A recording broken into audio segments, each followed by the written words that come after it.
Assalamualaikum warahmatullahi wabarakatuh. Perkenalkan nama saya Dian Rangga Putri Herlambang dengan NIM 192231085 akan mempresentasikan mengenai survei konsumsi pangan dengan metode dietary history.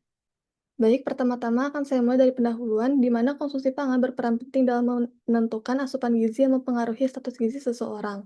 Survei konsumsi pangan digunakan untuk menilai pola makan individu maupun kelompok untuk mengetahui kecukupan gizi serta hubungannya dengan risiko kesehatan. Dalam praktikum ini, digunakan metode dietary history, yaitu metode retrospektif yang menilai kebiasaan makan dalam jangka waktu tertentu.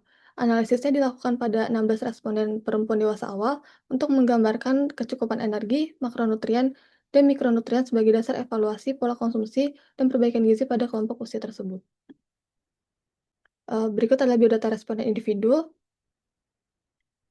kemudian berikut adalah formulir dietary history dan perhitungan asupannya, di mana data asupan gizi diperoleh dengan membandingkan hasil survei melalui TKPI, DKBM, Nutri-Survey, atau label informasi gizi pada kemasan makanan dan minuman kemasan yang dikonsumsi oleh responden.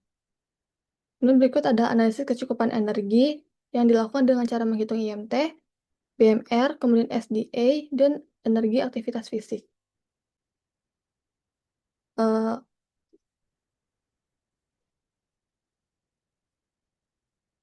kemudian, anjir, kenapa ini? Kemudian berikut adalah pemenuhan energi responden menurut WNPG, di mana responden memiliki kebutuhan energi sebesar 2.325 kalori per hari, namun hanya mengonsumsi 1.136 kalori atau 49% dari standar WNPG. Hal ini tergolong defisit berat karena asupan energi jauh di bawah kebutuhan. Kemudian berikut adalah analisis kandungan gizi makro responden, di mana karbohidrat masih sangat kurang, kemudian protein juga tergolong kurang dengan 48,5 gram dari rentang kebutuhan, kemudian asupan lemak juga kurang, sehingga secara keseluruhan asupan makro belum seimbang dan energi harian kemungkinan tidak terpenuhi optimal. Kemudian berikut adalah analisis kandungan gizi mikroresponden, di mana asupan natrium, zat besi, vitamin C maupun kalsiumnya tergolong kurang.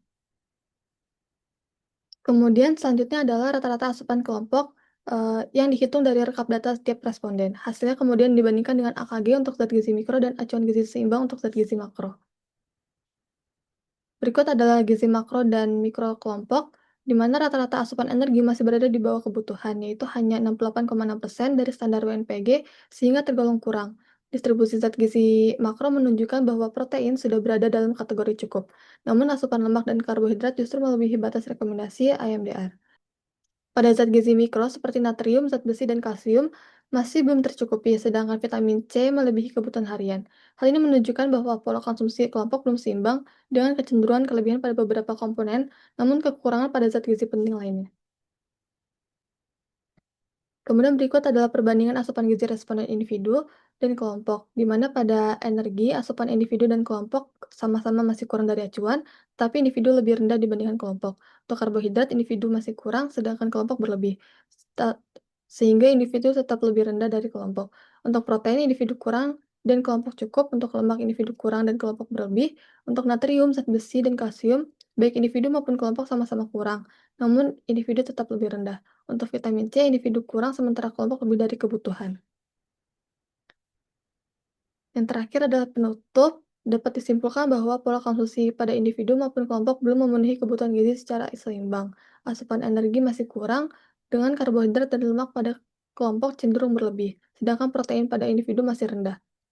Kemudian vitamin C pada kelompok sudah terpenuhi, namun sebagian besar zat gizi lain belum tercukupi.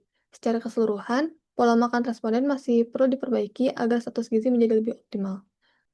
Kemudian untuk sarannya sendiri bagi responden adalah untuk meningkatkan konsumsi protein, memperbanyak pangan sumber kalsium, menambah sumber zat besi, dan mengatur kembali porsi karbohidrat dan lemak sesuai kebutuhan, kemudian memvariasikan buah dan sayur setiap hari.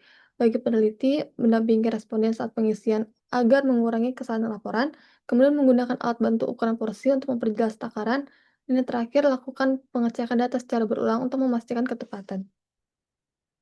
Sekian dari saya, mohon maaf apabila ada kesalahan. Wassalamualaikum warahmatullahi wabarakatuh.